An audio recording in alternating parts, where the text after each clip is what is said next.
As a general thing, most people hope for something better for their grandchildren than what they had when they were young. But I'm different. I have worked for over 10 years trying to restore this beautiful classic theater. I want my children and grandchildren to experience the same thrill that I had when I came here years ago. Mary's involvement with the arts was a lifelong love and passion. She had been active in theater in college, and then for years afterwards here in Sheboygan with what was then Community Players. She also loved seeing theater, and for years would go to New York on theater marathons. She'd been involved in the performing arts here in Sheboygan virtually all of her life. So this restoration of the historic Sheboygan Theater was just a natural for her.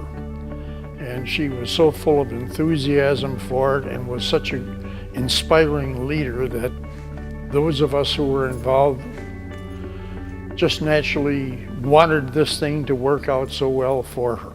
Mary was a woman of substance, and she wore many hats, and she probably liked hats because she always had a flair and was dramatic about everything. But she was tenacious.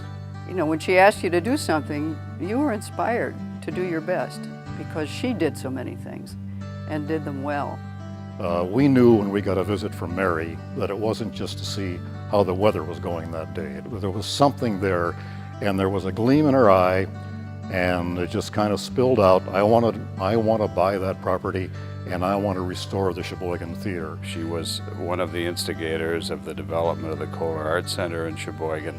This dates way back into the 60s.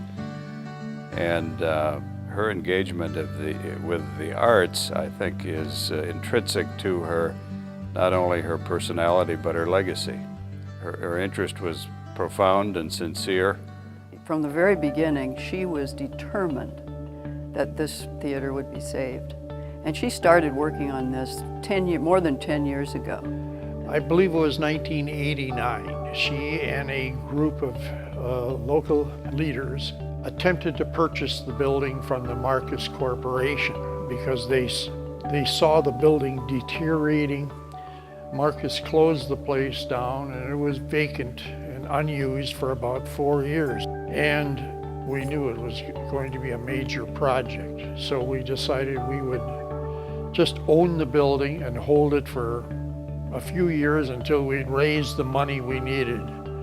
But the money came faster, and dozens, perhaps hundreds of people volunteered to come in here and help us restore this thing, so we got it moving.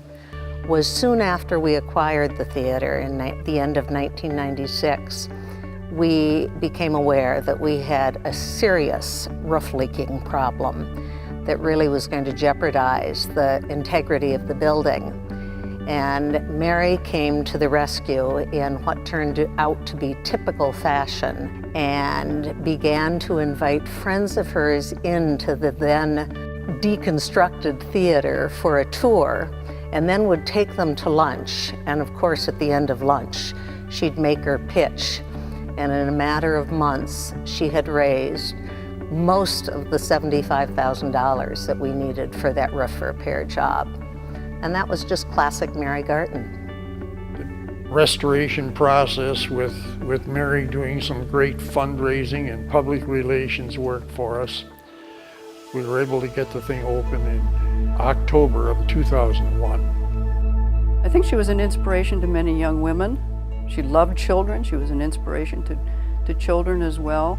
And I think everyone felt that if Mary called on you, give it your best. Well, we're standing in one of the real symbols of her impact on the community, and I think not too many blocks away is another part of her impact on the community that's very visible.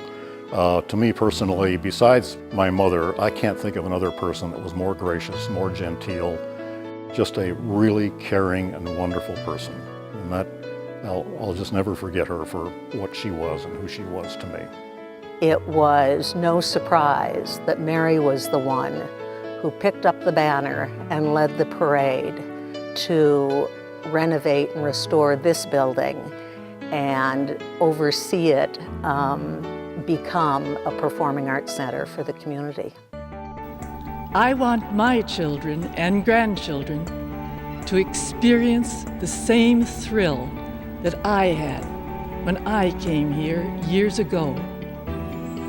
I want them to be able to come to this beautiful, magic place and have their hearts opened and their hearts lifted